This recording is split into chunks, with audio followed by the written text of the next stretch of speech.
haul. Let's jump right into it. The first 3 books were from Christmas. The first one was Check and Made by Ali Hazelwood. I'm really happy that I received it for Christmas. Then I had The Last Time I Lied by Riley Sager. He is one of my favorite thriller authors. His twists and turns in his books are just shocking and they always seem to get me. And then we have The 7-Year Slip by Ashley Poston. I have The Dead Romantics by her. I just haven't read it yet. A lot of people put this as a lot of their favorite books this year, so I cannot wait to read it in 2024. I got 1,000 Heartbeats by Kiera Cass, and I got this book at Target because I've always wanted to read it. I saw someone read it, but it was a hardback, and I'm not that big of a fan of hardbacks most of the time, and they're a little more expensive than I would like to spend on my books. I found it in paperback, and I was super happy, and I cannot wait to read this book. It seems really heartbreaking, honestly. It is really long though, so I'm intrigued as to if it drags or if it actually fills up all those pages. Then I got Never by Jess Hastings. I haven't even read Magnolia Parks by her, but this one like caught me off guard.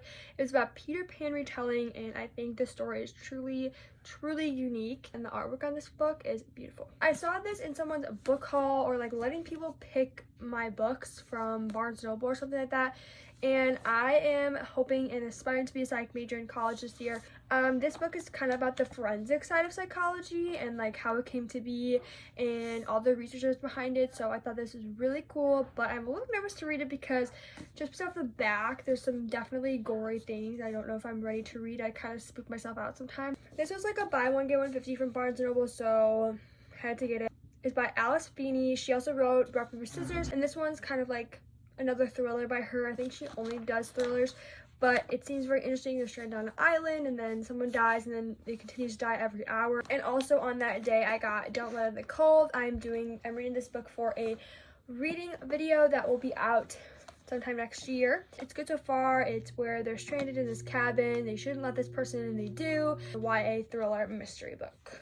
And then, of course, if you don't know or haven't been to Barnes & Noble recently, they were having a hardcover book sale, and you basically get like $20 in rewards if you spend $50 on hardcover books. So I got this book by Riley Sager, The Only One Left. I don't know why I haven't picked it up sooner. I'm kind of happy I waited though, because I'm flipping through the pages and I realized it's a signed edition. I didn't even know that. Then I got Tomorrow by Gabrielle Zevin.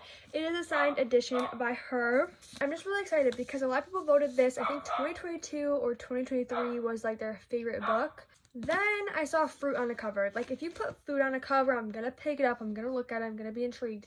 And this is called The Blueberry Pickers by Amanda Peters. This one is like a mystery thriller as well. I think somebody ends up dead in a blueberry farm and da-da-da. It sounds very interesting. Even though I haven't read Divine Rivals, I had to pick up the second book. Either this is the second book or this just goes in the same world. So the first one is a book that I've picked up, contemplated buying numerous times, and this is The Brutal Prince by Sophie Lark. I love all the covers in this series, and I just think this series is something I want to get into. And I honestly, for a while I was in my thriller era. Like I was like, I only want to read thrillers. Right now I only want to read romances. And I also have always wanted Binding 13 by Chloe Walsh. I hated the original covers because they had people on it. I don't like people on the covers.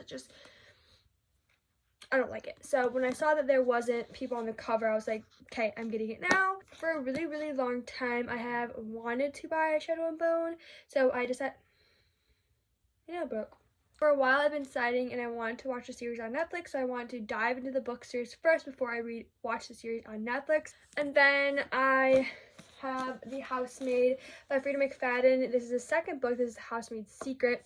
I read the first one. I really liked it. It didn't shock me, but I feel like the cliffhanger that it left on definitely made me want to purchase the second one. So yeah, there's also going to be a reading vlog on The Housemaid, and it will be coming very soon for you guys. And then we have this book that I don't think I've heard anybody talk about, and it was sitting there. There was no other books like this one there, and I was like, first off, the cover is stunning. Secondly, it looks interesting. So I read the back and it shocked me. It made me want to buy this immediately.